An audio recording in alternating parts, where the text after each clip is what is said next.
Hello, everyone, and welcome to Build It, Baby. I'm your host, Penelope Bent, and this is the place where we turn strategy into action, uncertainty into opportunity, and remind ourselves that success isn't something we chase, it's something we build. And today, I want to talk about something every single one of us will face. And it's not a question of if, it's really a question of when. Because no matter how careful we plan, no matter how motivated we are, no matter how clear our vision becomes, life has a way of interrupting our plans. Whether it's a phone call, a diagnosis, the loss of someone we love, an accident, a financial setback, a child who suddenly needs us, a parent whose health challenges change overnight, maybe a relationship ending, or maybe it's simply when emotionally you don't have much left to give. None of us gets a free pass from life's unexpected moments. And the real question isn't whether life will throw us a curveball. The question is, how do we keep building when it does?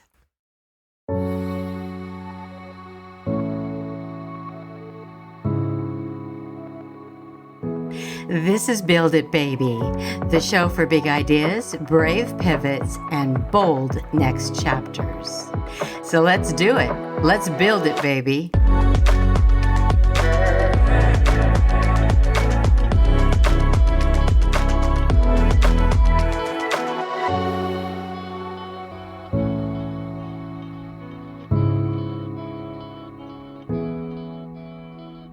Well, of course, we all imagine building our business, our career, or our life in a straight line.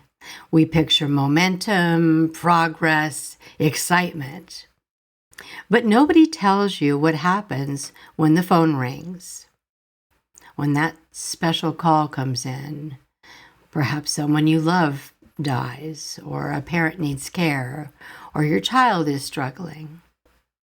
An accident changes everything. Suddenly, the life you are building isn't the life you're living today. So now what? Do you quit? Do you put the dream away? Do you wait until life gets easier? Or is there another way to keep building? And I don't care what anybody says, we all know shit happens. I think the real question is, how do we remain faithful to what we are building when life temporarily demands our attention elsewhere? How do we stay focused? Because sometimes staying focused just isn't actually possible.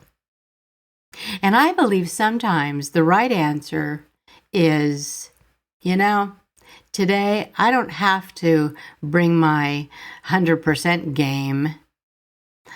I've got only 12% to give. I'll build with that 12%. We all expect progress to be linear. I think one of the biggest myths we're sold is that success follows a straight line. You set a goal, you work hard, you stay focused, everything moves forward. But that's not how real life works. Real life has interruptions. Real life has uncertainties. And real life has choices we never would have chosen. And yet, for many, somewhere along the way, we've convinced ourselves that if life interrupts our progress, we've somehow failed. And I truly do not believe that is true. I think life is simply reminding us that we're human. We don't have all the perfect answers. We don't always make the perfect choices. And reality does not roll that way. Reality is like being that little ball in the pinball machine. I've said it before. So much of my life felt like I was that little ball in the pinball machine. Pulled the lever back and I ran into obstacles and bounced from one obstacle to another, and then maybe a straight line for a while, and then running right into another obstacle. Builders don't build only in perfect weather. Imagine someone building a home. Do they stop forever because it rains one afternoon? Of course they don't. They pause. They adjust, and they protect what's really been built.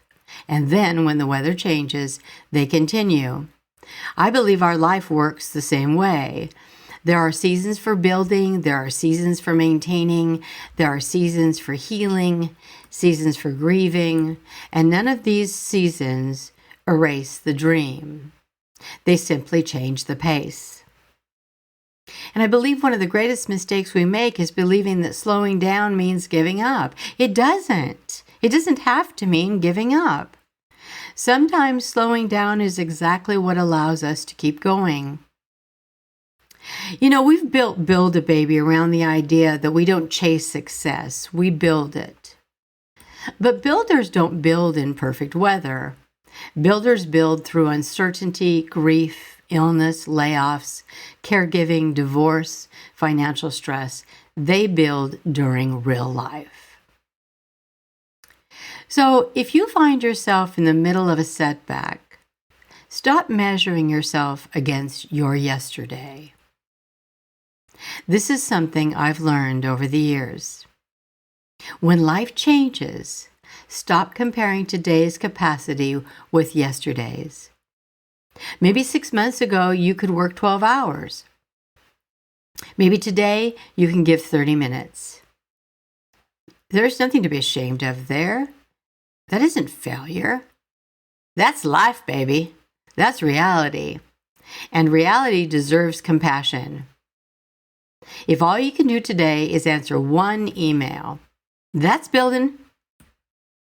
If all you can do today is write down one idea, boy, that is still building.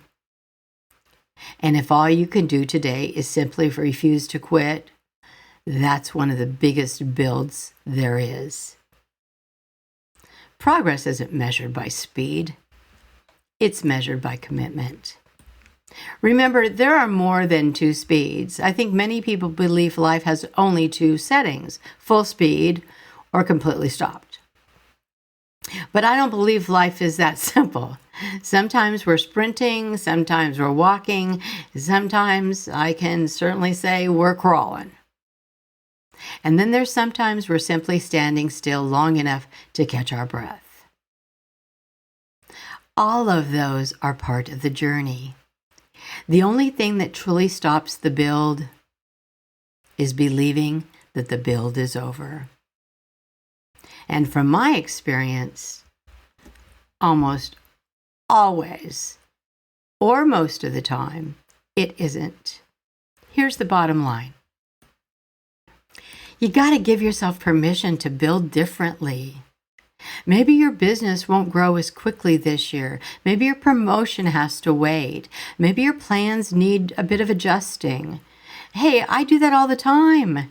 It's perfectly acceptable. It's okay. There is incredible wisdom in understanding the difference between quitting and simply changing your pace. You're allowed to rest. You're allowed to heal. You're allowed to care for the people you love. You're allowed to choose what matters most. And none of those choices erase your purpose. Purpose has a remarkable way of waiting for us. When you experience a rough patch, please remember, you're not failing your dream. You are honoring your values. Family isn't the interruption. Family is part of the reason you're building in the first place. Your dream isn't keeping score. It isn't judging you because life became complicated. Your dream is simply waiting for you.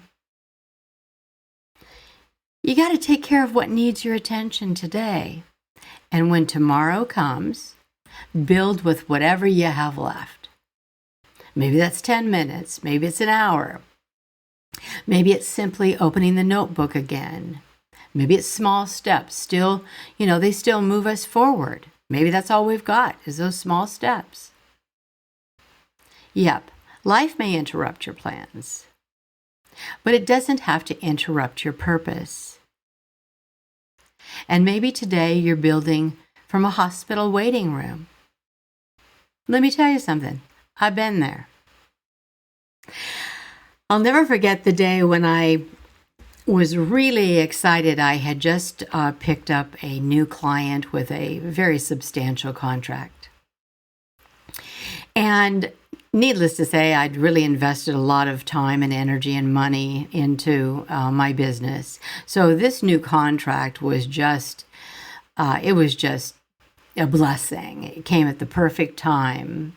It was a client I was very excited to work with. I felt that we would definitely have a long time. Both parties, we all made a long time commitment. So I felt that it was going to be a very enjoyable experience and a very strong financial one. And then, lo and behold, I woke up one morning and I had my husband had a severe emergency, and after driving 110 miles an hour and getting him to the emergency room, I sat on the edge of a helicopter pad as they flew him to the closest trauma center that would handle the difficulties that he was having. And that particular day, I had scheduled one of the most important first meetings with my new client. And I remember thinking to myself, okay, the show goes on. He's safe and sound. I remember saying to the pilot, please take care of the most valuable package you have on board today. And I knew that, flying him to safety was going to be good. I would then follow in my automobile. But this appointment was coming up, this meeting, and by the grace of God, it was a phone meeting. It wasn't a Zoom meeting. So I decided I had to move forward because I had made a commitment. I had just received this contract. It was glaring me in the face. What was my choice going to be? And I decided to take that call, make that meeting, because I am really adamant about when I say I'm going to be there, then by God, I am going to be there. And I sat that afternoon and I took that 2-hour call on the edge of the helicopter pad, looking over this beautiful countryside. Couldn't have been prettier. Praying like hell that my husband would survive. And then focusing on what I could do for this client that would be beneficial and what I could do to honor the contract and commitment that I had made. Now, I know I'm not like everyone else, but maybe today you are grieving, just like I was. I was terrified. But I'll tell you what worked for me. Because I have such a belief in professionalism, in giving all I have with all my focus to my client, I really believe, and I've done this more than one time, that focus has allowed me to stay centered. I knew that I had a 2.5-hour drive to catch up, to drive to the hospital that my husband was going to be cared for in. And I knew that I had to get my wits about me. And I'll tell you something that I've learned over the last 40 plus years being in business. My commitment to my client, my commitment to the business that I've built and all those that participate is so severe that it is the very mechanism that brings me back to center. It helps me land both my feet on the ground. My mind is thinking a mile a minute. I'm focused on what is right in front of me. And although this was a very traumatic and dramatic experience, that requirement that I have to focus on my client's needs and to have that successful meeting was everything that I needed. It was everything to bring me back from this emotional abyss to, okay, what do we need to do here? The minute I was off the call, I made the calls that I needed to make. I jumped in my car. I never went to my residence, and I headed down for that 2.5-hour drive to get to that hospital. And I stayed for 2 weeks in my husband's hospital room, sleeping on I guess they call a sleep bed, handling my clients, going on with business, just as though nothing was as important as my client. I'm hoping that's what, or I do know that's what they felt. And for those 2 weeks, that work that I did kept me exactly where I needed to be. The good news was we all came out of this traumatic experience. My husband is doing very, very well. And and my client, I ended up having that client for 3 or 4 years. And I think it was a real win-win for both of us. So please know this. You're not behind at everything. If you can't focus on what needs to be done today, you've not missed your opportunity. There's no reason to start over.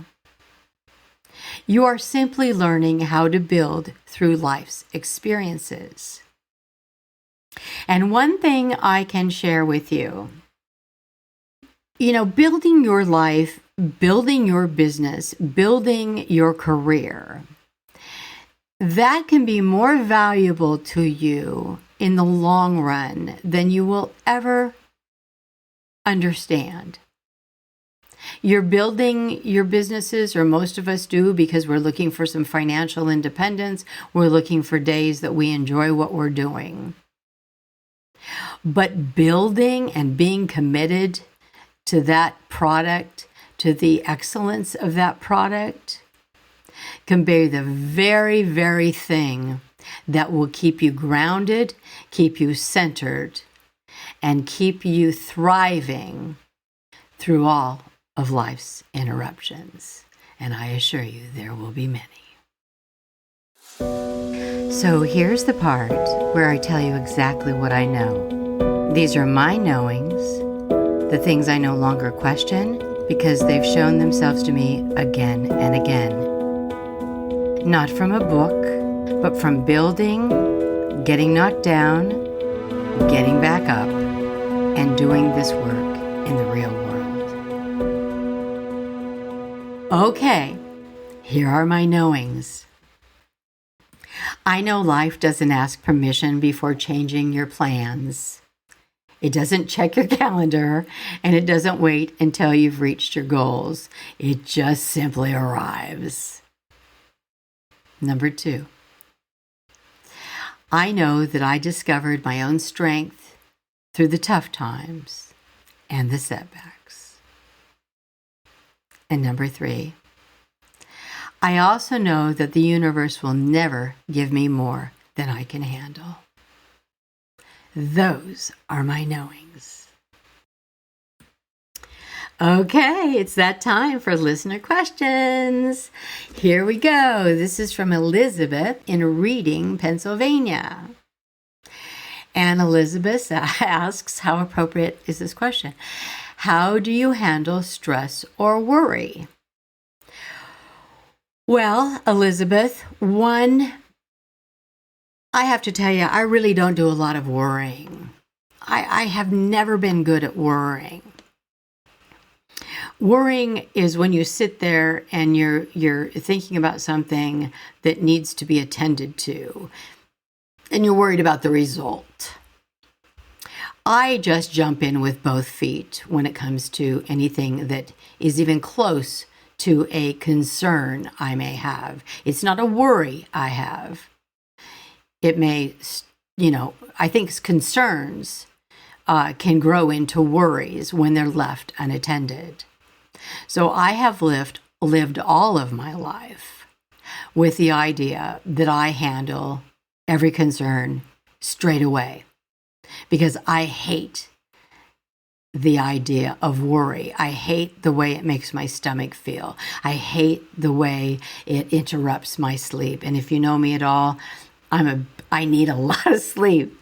I am just, pure mush if I don't get an adequate amount of sleep. So I don't want worry to interrupt my life. I also know, and I read this early on, 90% of the things that people worry about never really happen. And I think worry is one of those things that you choose to handle in a particular way. I've met lots of people. They love to worry. They worry about acid rain. I mean, you name it, they worry about it. I'm not sure what they're getting from it, but the few times I ever worried about something, I hated it. It was the worst experience I've ever had. So I avoid it at all costs. I don't like chewing on shit. I want to take care of it. If it requires an exit plan, then by God, I'm putting it together, and in 24 hours, I'm out of there. The other piece of your question was, how do you handle stress? Well, I avoid that as well. And the reason that I avoid it is because I don't, I think that stress is, in some respects, it's kind of man-made. Now, I will say, I used to have a behavior of putting things off to the last minute. And I did my best work when that adrenaline was really cranking. I'd have a big show I had to produce, and everyone would go, do you need any help? Is it, are you organized? Oh, yeah. Well, hell, I hadn't even sat down and really thought about it until I knew, okay, I've got about 7 days to get this sucker off the ground. And I used to operate that way, and it worked for me. But at this point in my life, it doesn't. I don't like last minute, pull them out of my, I'm not even going to say it, I'll say paper bag. I don't like pulling stuff out at the last minute. It's just a stressful feeling, and I don't like that. I'm not energized from that any longer. It's a different phase of my life. I think when you're younger, you can handle those, running around like a chicken with your head cut off and making sure everything flies. Now I like to prepare in advance. So when I have a stressful experience, if something, where, you get that phone call that there's an emergency or so on, I'll tell you what I do is I sit for a moment and try to get my wits about me. I'm very audio, so I usually make a call to my closest confidants and express verbally what is going on. I don't hold anything in. That doesn't work for me. I have to get it all out, and then I'll talk it through. And I remember that night I was driving, over the mountain there to get to the hospital for my husband. I had the most wonderful phone call with my son-in-law. And he said, I want you to put both hands on the wheel. He talked me over the whole mountain. It was like at 11 o'clock at night, darker than hell. And I live in the middle of Northern California where there are no streetlights. It's actually what they call a dark county so that everyone can see the beautiful stars here.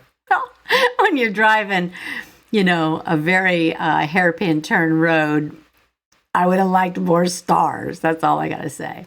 But I reach out to people when I'm in that kind of a panicked mode. I know those that I can share it with, how they will kind of talk me through it. And he did. He was very calm. I shared my woes, and I was able to get over the mountain safe and sound to where I needed to be for my husband. So I think I think everybody handles stress and worry differently, but my main number one thing is to not avoid it, but I face it head on right then and there. I don't waste any time. I am Action Jackson here.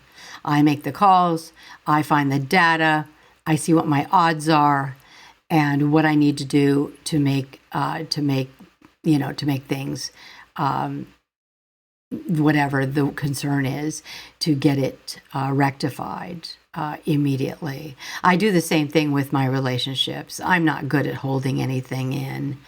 I mean, my husband knows exactly how I feel, and so do all my friends, because I can't keep my mouth shut because I don't want to chew on that. I mean, if something bothers me and I'm not happy, I'll be the first one to let you know. I think it's interesting, though. I've had so many people say, are you happy? Because, you never complain. Well, I don't have anything to complain about because I'm taking care of business. I take care of my personal business, my stress, my worry, the way it works the best for me. So, Elizabeth, thank you so much for the question. I wish I could be more dramatic about it. But I'll say the last piece about that. I think stress and worry are something that many find comfort in. Those are just two pieces of life that I do not find comfort in. I'm not great at sitting on the pity pot. I'll do it for a very short period of time, and then I will kick my rear end right off into the oncoming traffic, whatever I need to do to solve the problem. That's kind of just the way I roll. So thanks, Elizabeth. Thanks again for asking the question. Well, it's that time. Thank you so much for listening to Build It Baby and sharing some time with me. I want you to know that real builders don't quit because the weather changes. I think I've said that 2 or 3 times today. They just adjust. They adapt. They protect what matters most.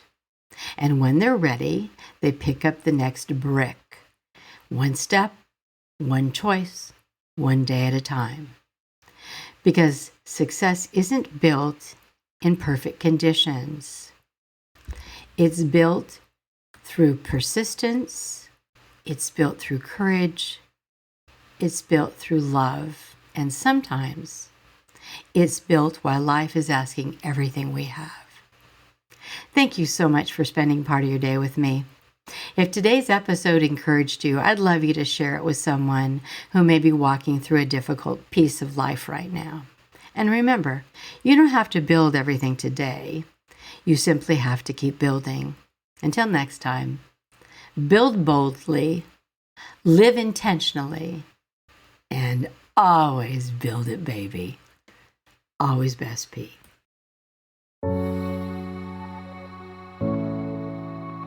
Build It Baby is a Rainy Day Production House original, hosted by Penelope Bent and produced and edited by Morgan Clymer. Music by Yuri Shemshashin and Oleksiy Holobiev. If this episode spoke to you, please follow the show and leave a review. It helps more dreamers like you find us. And remember, you're not just building a bold business or a career, you're building a bold life.